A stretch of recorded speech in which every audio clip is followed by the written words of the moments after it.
Hey everyone, Tankenstein here. In this video, I've got your first overview and test drive of the CTCV 105HP. This is the top level tank reward that will be coming in the summer event for the Swedish at rank 6 battle rating 10.0. And if this looks at all familiar to you, it's pretty much the CV90105 XC8 gun on top of a wheeled chassis, which is really cool. This thing has a good amount of horsepower, not incredible, so we'll have to test it out in the range. But yeah, I mean, it's got the same exact cannon auto-loading system, so you can go 5 seconds with each shot, which will be fantastic. And if I'm not mistaken, this has Gen 3 thermals, as so many vehicles in the Swedish Ground Forces tech tree have. So this vehicle is going to be very fast. It's very lightly armored. Let's go ahead and look at some of the modifications that it has. Interestingly, this has access to a laser warning system and a laser rangefinder, of course, as one might expect. And bear in mind, this is not a premium vehicle. This is a regular event vehicle, meaning that you will not be able to get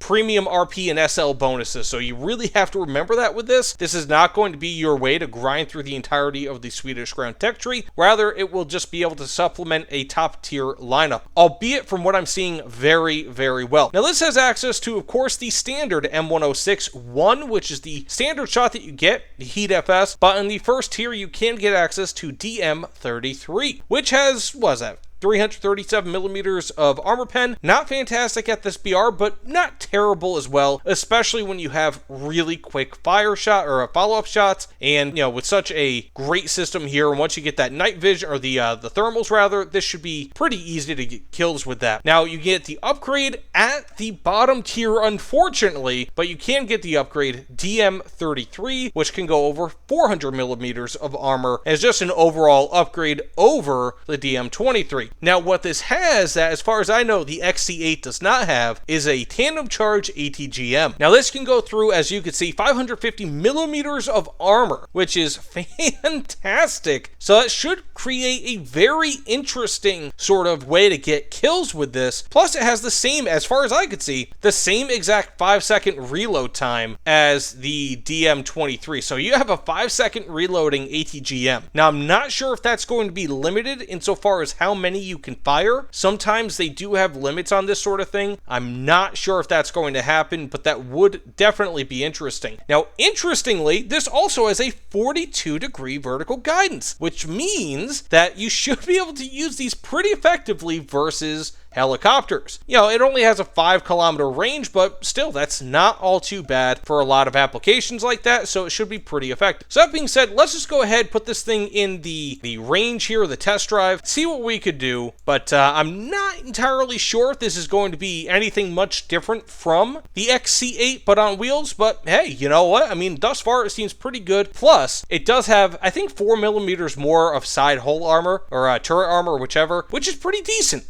compared to the XC8. I mean, it's not much, but it's kind of something. Also, I'll try to leave a link in the description below for you guys to be able to get into this. But if you guys want to test drive these vehicles early, all you have to do is go to the War Thunder wiki, log in, and then click the link that I'll be putting in the description below, and you should be able to get into the CTCV 105HP. So that said, let's go ahead and test this out, but yeah, pretty impressed. Oh well, that's pretty cool. It's got the safety stickers on the back.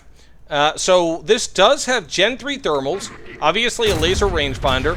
Now, Heat FS is obviously not all that great, but it's not terrible as well. Now, if you're asking yourself, how much zoom do these gunner's optics have? It's 8 to 12 times zoom, so that's not too bad. But let's go ahead and just aim this up, and that is tremendous. So this might be able to act as kind of a secondary, I guess, APF. I was going to say APF SDS, but rather an SPAA. You can actually possibly do that with this vehicle. So I'm just going to go make 1 or 2 quick shots on this T90, I think that is over there. Got the driver, go right through that weak spot. I might be able to get this kill if I just aim a touch lower.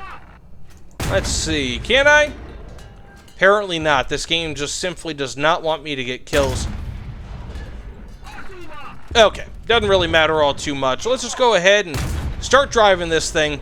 But again, if anything, that shows you that Heat FS is not going to be great. Now, when it comes to commander sights, it does not have thermals, unfortunately, but you can always test that out. Now, this does have a nice stabilizer, of course, and I'm already going 50 kilometers per hour. Now, when it comes to power-to-weight ratio, wheeled vehicles tend to be quite a bit better in how it puts the power down. So even on a slight incline here, I am going about 72, 75. So even with this, it's just below a 20 to 1 horsepower per ton power-to-weight ratio. But, of course, with, again, a wheeled vehicle, you will go substantially quicker, at least on paved roads, with that power-to-weight ratio than you would with a comparable power-to-weight ratio in a tracked vehicle. So that said, I'm going to turn around because this will drown me. You know what? Let's go ahead and just put this thing in the water. And, of course, I will drown because this is not amphibious, if you guys wanted to know that.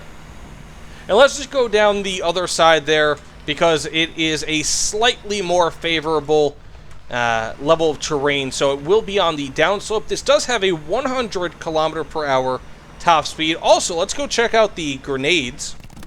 So, actually, that fires in a really nice pattern. You have, as you can see, these grenades, they're all around. So you have one that goes forward, back on the right side, and then forward, back on the left side. So you have 4 that basically just completely surround your vehicle. I'll go ahead and stop this in a second so we can just see exactly how that does. But that's really, really nice. But let's go ahead and get this final straightaway. Let's see if we can hit 100. We got over 90 before.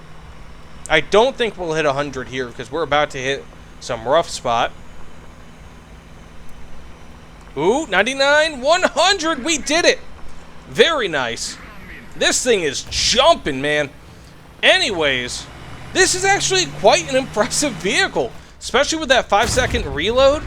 This is going to be really, really good, and it's got about a 10-second or a 10-round magazine, which is just very nice. Now, again, probably one of the first things you're going to want to get with this is the Heat FS. Oh, also, oh, look at that. Is get rid of the Heat FS, rather. So that's really nice. I really like that smoke pattern. That's great, actually. But, again, you're probably going to want to get the APF SDS first and foremost, so that you don't have to keep using this Heat FS. It's not that good. But otherwise, I think once you get the DM23 and then later the DM33, and even the Falanga ATGMs, this thing will be pretty damn good.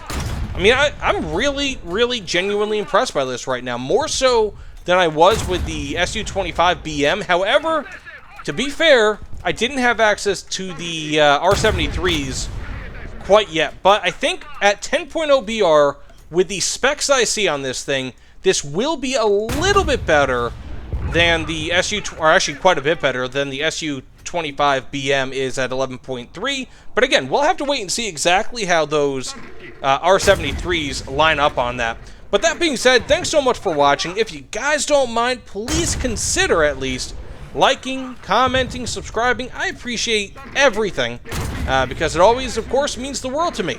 But either way, thanks so much for watching, and I will see you all on the other side. Take care, everyone.